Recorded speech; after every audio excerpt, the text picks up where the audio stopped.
نبی رحمت للعالمین کی بعثت سے قبل عورت کی حالت بڑی قابل رحم تھی۔ عورت مظلوم تھی، جیسا کہ اقبال نے کہا ہے، میں بھی مظلوم یہ نسواں سے ہوں غمناک بہت، نہیں ممکن مگر اس خدائے مشکل کی کشود۔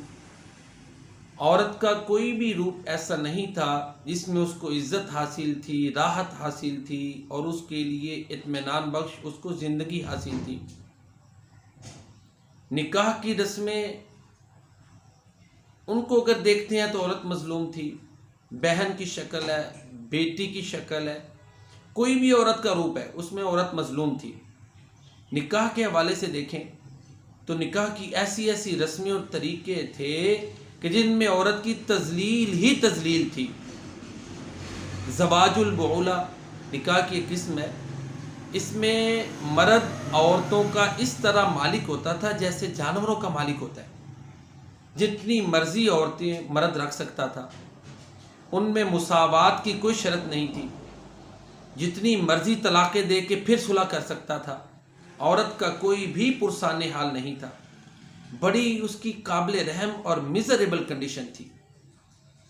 زواج البدل، مرد جب مرضی چاہتا اپنی بیوی کو کسی اور عورت سے بدل لیتا، عورت کو احتجاج کا بھی حق نہیں تھا، نہ ہی عورت کی ول، مرضی اور منشا کو دیکھا جاتا تھا۔ نکاح متع، تھوڑے وقت کے لیے نکاح کرتے تھے۔ تو فتح خیبر کے موقع پر نکاح متع کو نبی کریم صلی اللہ علیہ وسلم نے حرام قرار دیا۔ اسی طرح نتاج الختن، اپنی بیوی کو جس مرضی مرد کے پاس بھیجتا اور وہ پریگننٹ ہو جاتی، عورت احتجاج بھی نہیں کر سکتی تھی، پروٹیسٹ بھی نہیں کر سکتی تھی، اس کے پاس کوئی حق نہیں تھا۔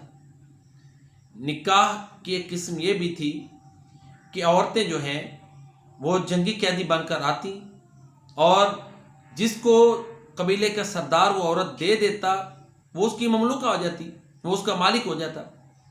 اور جو کمزور قبیلے تھے، نہ تو ان کی عورتیں محفوظ ہوتی تھیں، نہ مال اور جان، نہ عزت محفوظ ہوتی تھی۔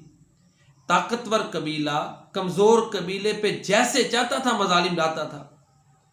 اسی طرح نکاح شغار، وٹے سٹے کا نکاح جس کو بولتے ہیں، اس میں بھی عورت کی مرضی اور منشا نہیں دیکھی جاتی تھی، لونڈیوں کو بدکاری پر مجبور کیا جاتا تھا۔